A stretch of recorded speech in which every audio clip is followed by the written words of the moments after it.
और मर जाते ही दोनों परी बन गई। फिर दोनों ही उस खड़ी पहाड़ों पे जा पहुंची। इसके बाद सब मिलके खुशी खुशी स्वर्ग में चले गए। सिंचुला जंगल में बहुत सारे पंछी रहते थे। पॉपी, मुनिया, नैन्सी, राया, ये 4 पंछी सारे पंछियों में से कुछ अलग सी थी। उन चारों में थी गहरी दोस्ती। जंगल के बाकी पंछियों से वो ज्यादा मिलती जुलती भी नहीं थी। वो चारों बहुत ही सुंदर थी। जंगल के सारे पुरुष पंछियों ने उन चारों को बस देखते ही रहता था, उनसे दोस्ती करना चाहता था। लेकिन वो चारों पंछी अपने में ही खेलते थे, घूमते थे, बातें करते थे और इस वजह से जंगल के बाकी पंछियों ने उनको बहुत ही घमंडी समझते थे। सारे महिला पंछी उनके खूबसूरती से जलते भी थे। एक दिन जब पॉपी, राया, नैन्सी और मुनिया जंगल में घूम रही थी, तभी जंगल के बाकी पंछी मिलकर बातें कर रही थी। तभी उनको देखकर टुन्ना ने बोला, अरे देखो देखो वो 4 पंछी। फिर मैक्स ईगल ने बोला, अरे हाँ, पॉपी को देखते ही मेरा तो होश ही उड़ जाता है और मुझे तो राया पसंद है। चलो उनसे थोड़ी बातें करते हैं। ये कह के मैक्स ने पॉपी को नाम से पुकारा और बोला, पॉपी पॉपी देखो मैं तुमसे दोस्ती करना चाहती हूँ। मैक्स की आवाज सुन के पॉपी कबूतर मुड़ के देखी और बोली, लेकिन मैं नहीं चाहती। क्यों नहीं चाहते? मैक्स में बुराई क्या है? कोई बुराई नहीं है, बस मैं नहीं चाहती। ये सुन के मैक्स को बहुत गुस्सा आता है और वो मन ही मन कहता है, इसकी इतनी घमंड, इसको तो सबक सिखाना ही पड़ेगा। और ये सब दूर पेड़ पर बैठी हुई अर्लोसरस देखती है और वो मयूरी से कहती है, तूने देखा मयूरी, मैं इस टुन्ना से दोस्ती करने के लिए बेचैन हूँ, लेकिन ये राया से दोस्ती करना चाहती है और राया की रहते मुझसे टुन्ना कभी दोस्ती नहीं करेगा। मुझे इस राया का कुछ करना ही होगा। तभी वहाँ उल्लू महाराज आता है और कहता है, नैन्सी तुम मुझे बहुत पसंद हो और इस जंगल का पंछी कुल के राजा होने के खातिर मैं तुम्हें रानी बनाने की प्रस्ताव देता हूँ। उल्लू महाराज की बातें सुनकर नैन्सी सालिक कहती है, मुझे माफ करना महाराज, आप मांसाहारी है और मैं कोई मांसाहारी से शादी नहीं कर सकती। क्या तुम्हारी इतनी साहस कि तुम मेरे प्रस्ताव मानने से इनकार कर रही हो? तुम्हें इसकी सजा जरूर मिलेगी। फिर उल्लू ने अपने प्रजा को आदेश दिया, मेरे राज की पक्षी प्रजाओं, नैन्सी को पकड़कर सूली पे चढ़ाओ, ये मेरा आदेश है। तभी थियो कौवा, अल्बर्टो काकातुआ, मैक्स ईगल और टुन्ना मिलकर नैन्सी सालिक को पकड़कर ले जाते हैं। ये देखकर पॉपी कबूतर, मुनिया और राया मैकाऊ विचलित होकर कहती है, नहीं नहीं, ऐसा मत कीजिए महाराज, नैन्सी को छोड़ दीजिए। लेकिन जब सब मिलके नैन्सी को सूली में चढ़ाने ही वाले थे, तभी अचानक से मुनिया उड़ते हुए आती है और खुद सूली पे बैठ जाती है और मुनिया को ऐसा करते देखकर सब चौंक जाती है। तभी नैन्सी चिल्लाती रोती हुई बोली, अरे तूने ये क्या किया मुनिया, क्यों किया? ऐसा नहीं करती तो वो सब तुम्हें मार देती। महाराज की प्रजा तुम्हें छोड़ने वाले नहीं थे और तुम मेरे सबसे प्यारे दोस्त हो। मैं खरी खरी तुम्हें मरते हुए नहीं देख सकती थी, इसीलिए। ये कह के मुनिया ने दम तोड़ दी। लेकिन दम तोड़ते ही वो एक सुंदर सी परी बन गई और एक ऊंची खड़ी पहाड़ों के ऊपर जाके रुकी, जो किसी ने भी नहीं देख पाई। इसके बाद फिर एक दिन मैक्स ने पॉपी के लिए एक फल लेकर आया और बोला, पॉपी आज मेरा जन्मदिन है और मैं सबके लिए फल लाया हूँ। मैं जानता हूँ तुम मुझसे दोस्ती करना नहीं चाहते, लेकिन इस जंगल के सदस्य होने की खातिर मेरे जन्मदिन पर एक फल तो खा सकती हो ना? ठीक है, आज तुम्हारा जन्मदिन है और आज के दिन मैं तुम्हें उदास करना नहीं चाहती। जन्मदिन मुबारक हो। ये कह के पॉपी जब फल को खाने जा रही थी, तभी वहाँ नैन्सी आती है और कहती है, रुको पॉपी, मुझे इन पे विश्वास नहीं है, इसीलिए ये फल पहले मैं खाऊंगी। अगर मुझे कुछ नहीं हुआ तब तुम खाओगे। ये कहते ही नैन्सी फल खाना शुरू करती है और नैन्सी को फल खाते देखकर मैक्स डर के मारे वहाँ से भाग जाता है। नैन्सी फल खाते ही मर जाती है। तभी वहाँ राया पहुँचती है। ये क्या हो गया मेरे दोस्त? मुझे बचाने के लिए तूने जहर पी ली। मैं अपने इतने अच्छे दोस्त को खो दी। अगर मैं यहाँ पहले आ जाती तो तुझे वो फल खाने ही नहीं देती। मैं खा लेती ये जहर। ऐसा मत बोल मेरी प्यारे दोस्त। अब एक तू ही तो रह गई मेरे लिए। नैन्सी भी मरते ही एक परी बन गई और वो भी उसी खड़ी पहाड़ों पे जाके रुकी। इधर पॉपी और राया रोने लगी। ऐसे ही कुछ दिन बीत गए। पॉपी और राया अब पहले जैसे खुश नहीं थे। वो खेलते नहीं थे, हंसते नहीं थे, सिर्फ उदास होके इधर उधर घूमते थे। टुन्ना तभी भी राया के पीछे पड़े थे। वो किसी भी तरह से राया का दोस्त बनना चाहता था और ये सब छुप छुप के देखती थी अर्लो। अर्लो जितना देखती थी उतना ही उसके गुस्सा बढ़ जाती थी और वो सारे गुस्सा राया पे निकलना चाहती थी। एक दिन रात को जब राया और पॉपी अपने पसंद का पेड़ पर सो रही थी, तब अर्लो चुपके से वहाँ उस पेड़ के नीचे आती है और मन ही मन कहती है, बहुत हो गया राया, मैं तुझे और सहन नहीं कर पा रही हूँ। तुझे बहुत घमंड है ना अपनी खूबसूरती पे। अब तो तुझे मरना ही होगा और तेरे मरने के बाद ही मुझे मेरी दोस्त टुन्ना मिलेगी। ये कह के अर्लो ने चुपके से उस पेड़ पे आग लगा दिया और उस आग से पॉपी राया को बचाने लगी तो राया पॉपी को, दोनों ने एक दूसरे को बचाते हुए आखिर में दोनों ही जलकर मर गई और मर जाते ही दोनों परी बन गई। फिर दोनों ही उस खड़ी पहाड़ों पे जा पहुँची जहाँ पहले से ही नैन्सी और मुनिया रुकी थी। वो समझ नहीं पा रही थी कि वो चारों परी कैसे बन गई। वो समझ रही थी कि मरने के बाद क्या हर कोई परी बन जाता है। तभी वहाँ भगवान विष्णु आते हैं और कहते हैं, परियों, तुम ये सोचकर परेशान हो ना कि तुम मरने की बाद ऐसे परी कैसे बन गई। असल में तुम चारों देव सखिया थी, लेकिन मेरी श्राप से यहाँ पंछी बनकर जन्मी थी। क्योंकि तुम चारों परी अपनी अपनी खूबसूरती को लेकर हमेशा झगड़ती थी, एक दूसरे को नुकसान पहुँचाने में तुली रहती थी और इसीलिए मैंने श्राप दिया था कि तुम धरती पे पंछी रूप लेकर जन्म लोगी और यहाँ रहकर एक दूसरे को प्यार करना सीखोगे और ऐसा कोई वक्त आता है तो बिना सोचे ही एक दूसरे के लिए अपनी जान तक दे दोगी, तभी तुम्हें मुक्ति मिलेगी। और आज तुम चारों मेरा श्राप से मुक्त हो। चलो अब स्वर्ग में वापस चलते हैं। इसके बाद सब मिलके खुशी खुशी स्वर्ग में चले गए। वृंदावन के घने जंगल पे पक्षियों के झुंड में टुन्ना अपनी माँ टुनिया, बाबा टुन्ना और भाई टुनटुन के साथ रहती थी। पक्षियों के झुंड के सारे पंछी आपस में खेलते थे, घूमते थे, बातें करते थे, लेकिन उन सब से अलग थी टुना। वो दिन भर सिर्फ भगवान कृष्ण का ही नाम जप करते थे और टुना को ऐसे देखकर सारे पंछी हंसते थे, उसे पागल समझते थे और उसको चिढ़ाते भी थे।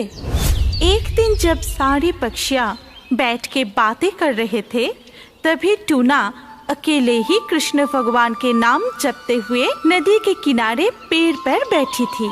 हरे कृष्णा हरे कृष्णा हरे कृष्णा। तभी एक नन्हा सा बालक अपनी गाय के साथ खेलते हुए उस पेड़ के नीचे आता है। फिर, अरे तुम कौन से पंछी हो जो इतने मीठा से कृष्ण भगवान के नाम ले रहे हो? मैं टुना, लेकिन तुम कौन हो? क्या तुम्हें हम पक्षियों की भाषा समझ आती है? मेरा नाम मुकुंद है और मैं सबकी भाषा समझती हूँ। मेरे दोस्त गाय की भाषा, नाग की भाषा, पंछियों की भाषा, इस नदी की भाषा और हवा का भाषा समझ सकता हूँ। लेकिन तुम इतने अकेले में क्यों बैठे हो? क्या तुम्हारा कोई दोस्त नहीं? मुझे किसी से भी बात करना अच्छा नहीं लगता। मैं तो पूरा दिन कृष्णा भगवान की नाम जपती हूँ और इसीलिए सब मुझे चिढ़ाते हैं, परेशान करते हैं। मुझे बहुत दुख होता है, लेकिन तुमसे बात करने में मुझे बहुत अच्छी लग रही है। ठीक है, तुम मेरे दोस्त गाय से मिलो।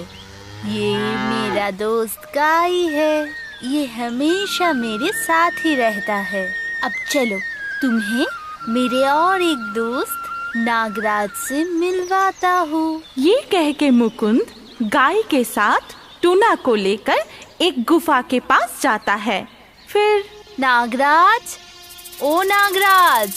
जी प्रभु, क्या आदेश है? इनसे मिलो, ये है टूना, ये हमारा नया दोस्त है। अगर इसे कोई भी परेशानी हो तो तुम जरूर मदद करना।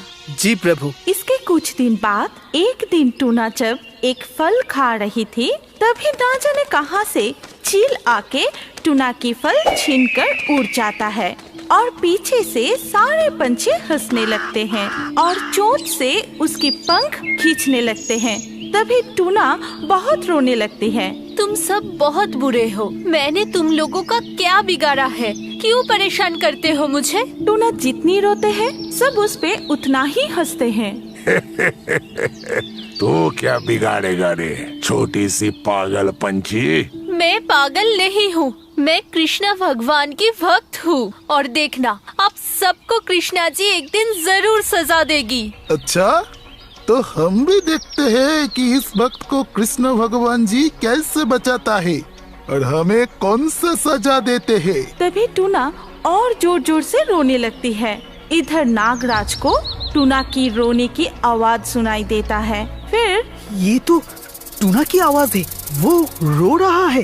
कुछ तो हुआ है, मैं जाके देखता हूँ। इसके बाद नागराज वहाँ पहुँच के चुपके से सब कुछ देखता है। फिर बड़ा सा नाग का रूप धारण करके सबको डराता है। अरे बाप रे, कितना बड़ा नाग! टूना हमारे दोस्त है, तुम सब टूना को परेशान करना बंद करो, नहीं तो मेरे जहर से कोई भी नहीं बच पाओगे। हमें माफ कर दीजिए नागराज, फिर कभी हम टूना को परेशान नहीं करेंगे।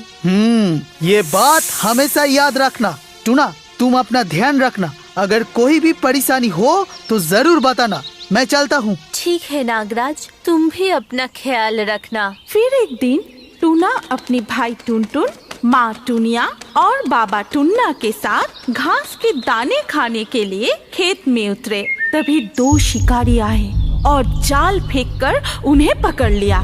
फिर सब डर के मारे चिल्लाना शुरू किया।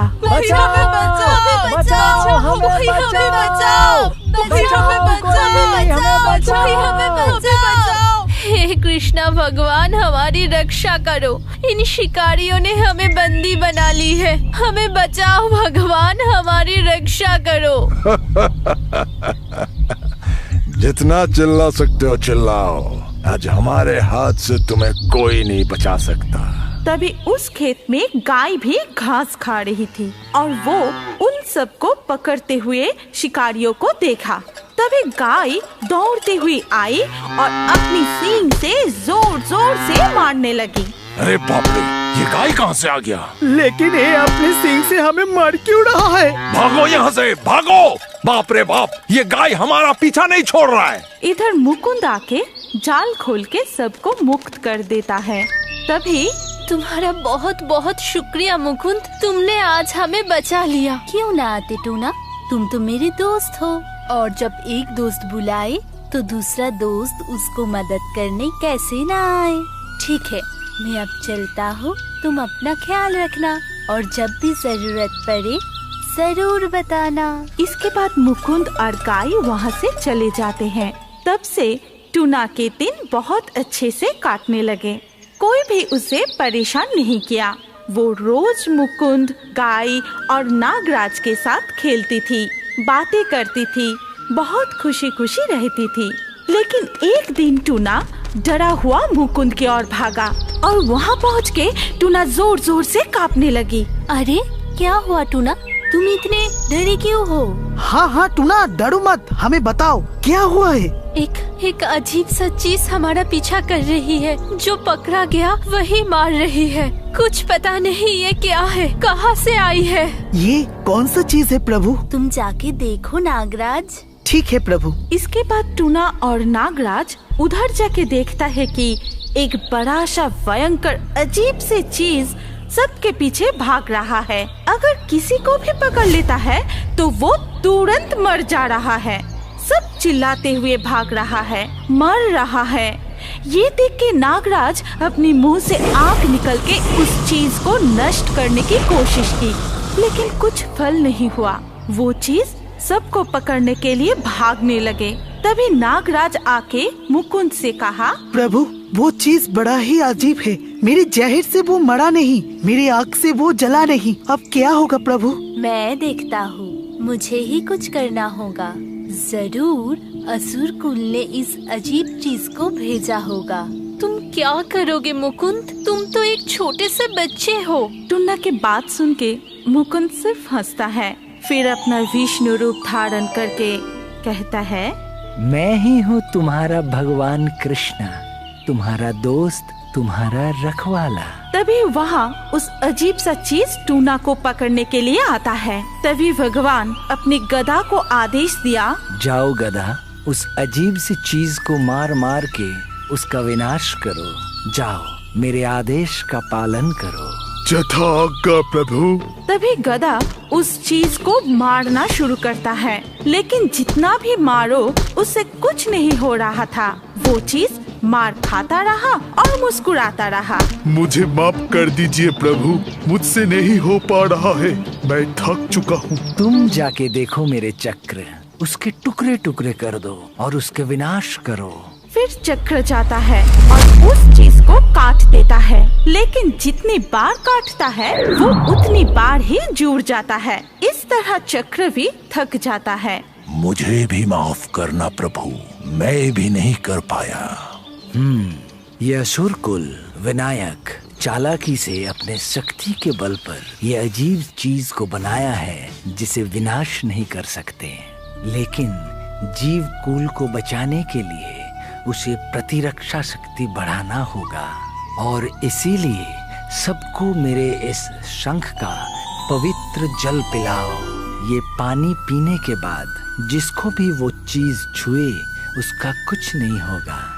जाओ, सबको पिला दो ये पवित्र जल। पहले टूना पवित्र जल पीती है, फिर सबको पवित्र जल पिलाती है। ये देख के उस अजीब से चीज बहुत हंसता है। फिर वो जाके सबको पकड़ने लगता है, लेकिन किसी को भी कुछ नहीं होता है। तभी वो चीज थक जाता है और उदास होके वहाँ से चला जाता है। इसके बाद सब मिलके भगवान कृष्ण के नाम लेते हैं। जय श्री कृष्ण, जय श्री कृष्ण। फिर टूना कहती है, भगवान कृष्णा ही हमारे रक्षक है। उन्होंने ही हमें बचाया है और सामने ही है जन्माष्टमी। क्यों ना हम सब उस दिन का पालन करें, उनका पूजा करें। हाँ जरूर, चलो चलो सब पूजा की तैयारी करते हैं। हाँ, चलो चलो। इसके बाद सब मिलके बड़ी धूमधाम से जन्माष्टमी का पालन किया, कृष्ण भगवान की पूजा किया और फिर से सब मिलके खुशी खुशी रहने लगे। हमारी कहानी यहाँ पर खत्म होती है। अगर आपको ये कहानी पसंद आई तो इस वीडियो पे लाइक जरूर करना। अगर आपके पास कोई पसंदीदा कहानी हो तो कमेंट करके बताएं। सबसे अच्छा कहानी चुन के हम ऐसे ही कार्टून बनाएंगे। और अभी हमारे अगले वीडियो देखने के लिए स्क्रीन के ऊपर इस वीडियो पर क्लिक कीजिए और रियो बर्ड्स के और भी वीडियो देखते रहिए।